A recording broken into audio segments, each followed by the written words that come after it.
Everybody talks about rent to rent like it's just a quick cash flow play for beginners and not for serious investors, but that thinking could be the exact thing that's keeping you stuck. If you rush into buy to let too soon, you could be missing the bigger picture, and as a result, leaving a whole portfolio of buy to let opportunity and legacy wealth on the table. This is the hidden strategy I used to build a multi-seven-figure property empire, and now my mentees do the same to leapfrog from rent to rent to buy to let success. In this video, I'm breaking down the often overlooked link between rent to rent and ownership and how you can use it to future-proof your wealth starting today. So look, everybody wants to build legacy wealth, and legacy wealth means you own the asset and the income that you are generating, the cash flow that you're getting every single month is secure, not just for the next 5 years, but for the next 50 years, not just for your lifetime, but ideally your kids, because property, the rich people know that property is an asset base for long-term legacy wealth. They double in value on average over 10 years. And the thing I love about property, it is a tangible asset.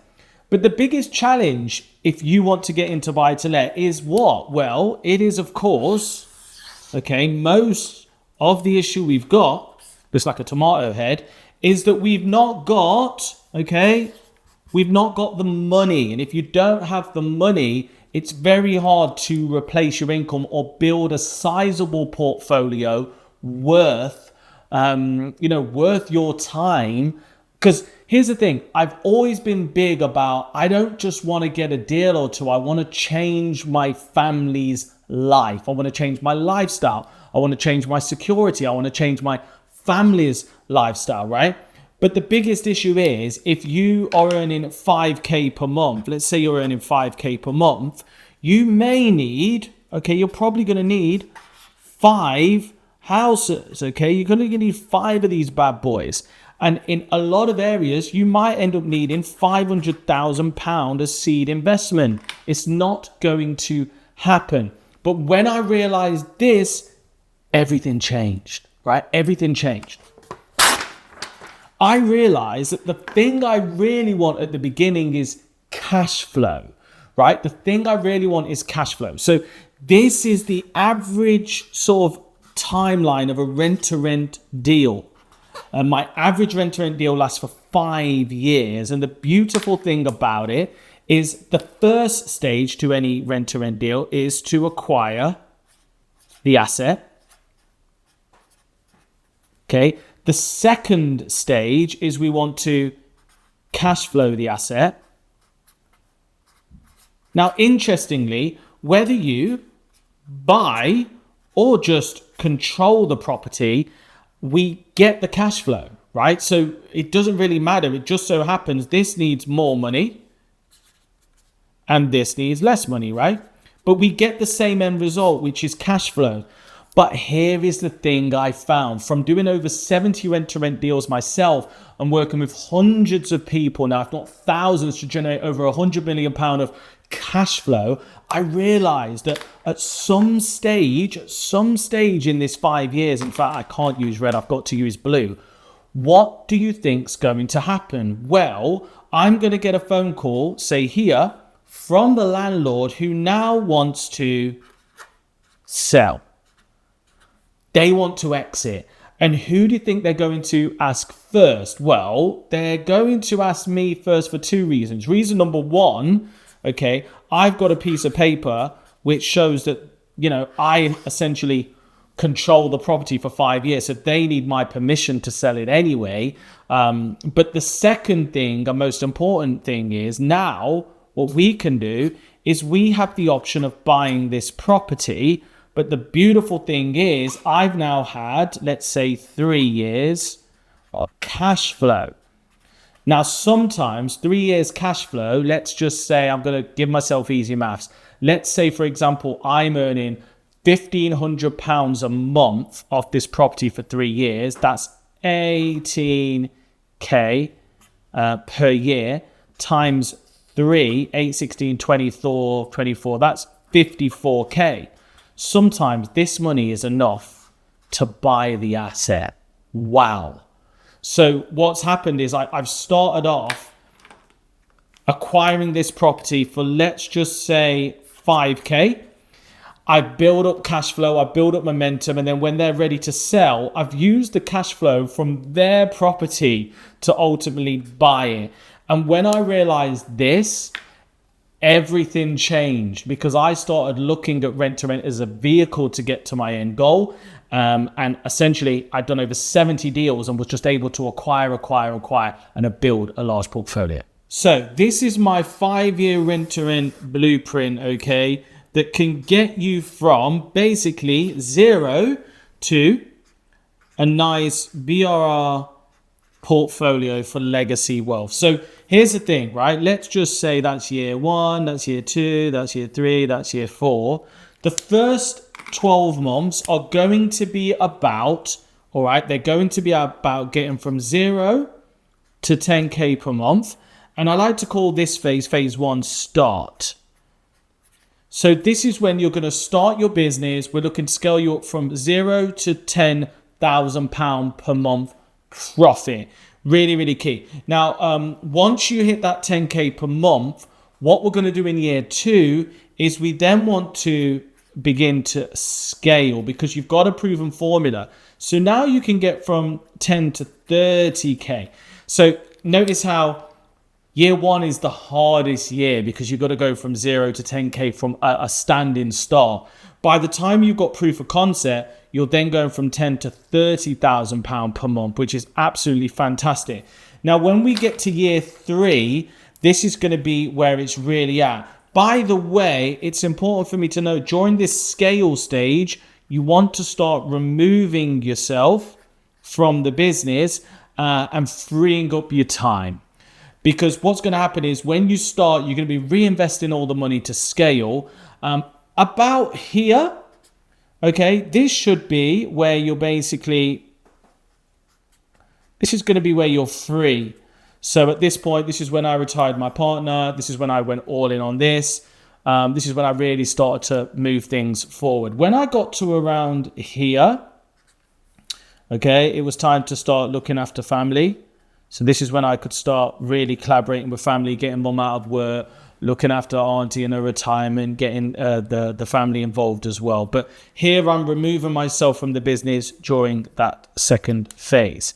Now, the next phase is absolutely key. A lot of people don't do this, but this is where the earnest needs to start slightly turning, okay? So what we want to start doing right here, rather than being focused on cash flow, so here we've been focused on cash flow. Now we want to turn it into assets, okay?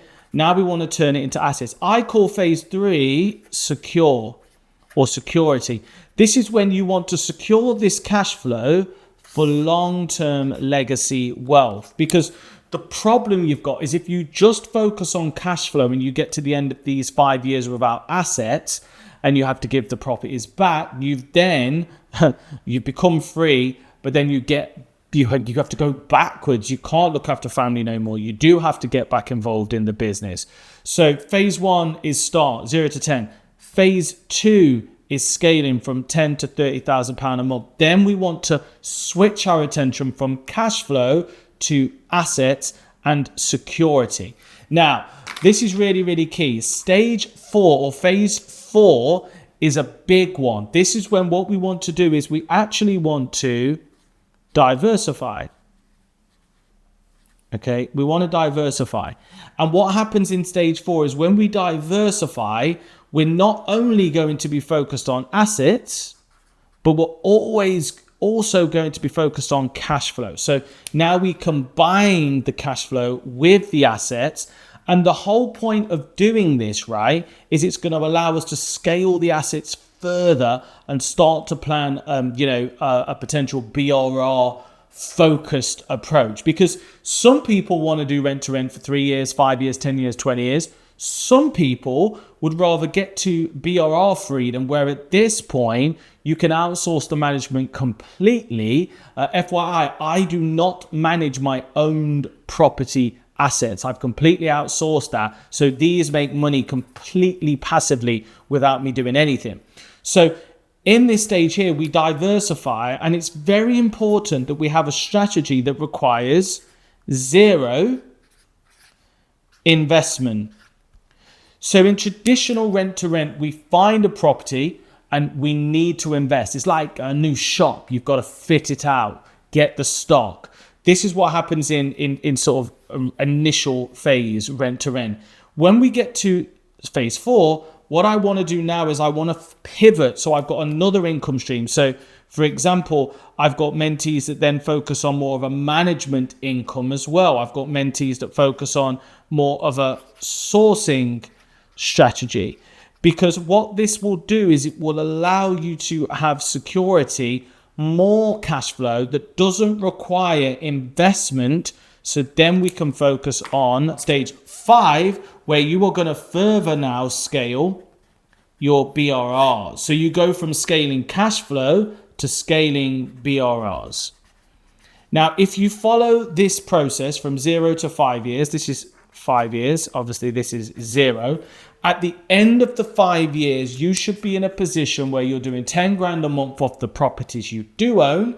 And then you have the choice. Do you continue to scale this up, scale cash flow, scale the diversity so you can go to 20, 30K of owned assets, or you can then start to be strategic. Now, final point here is, if you remember the previous model, this basically means that if you follow this, a lot of the properties you're going to buy over the 5 years will start off with rent to rent, so it's completely seamless. Now, if you want to move even faster, you can combine rent to rent with BRR as well. This is rent to rent 2.0 in its absolute prime. And what this means is, rather than you just buying the property and sitting on it, you can do BRR and sometimes another R. 3 or 4 R's, whichever way you look. And what happens is, when you buy the property, what we're going to be looking to do is we're going to buy the property, and we're looking for a few different things. The first thing we're looking for is we want it to be below market value. So let's say the house is worth 150 grand. We want to pick it up for 100 grand. And I can tell you exactly how to do that on another video.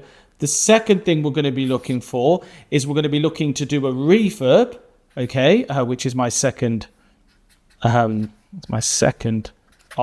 We're going to refurb the property to add massive value. And then the third thing we're going to want to find is we're going to want to make sure there's a spread between the lowest value property on the street and the highest value, so that we buy it below market value, but there's also a spread. So when we do the refurb, we can then essentially get it to a really high value so that we can then refinance the property.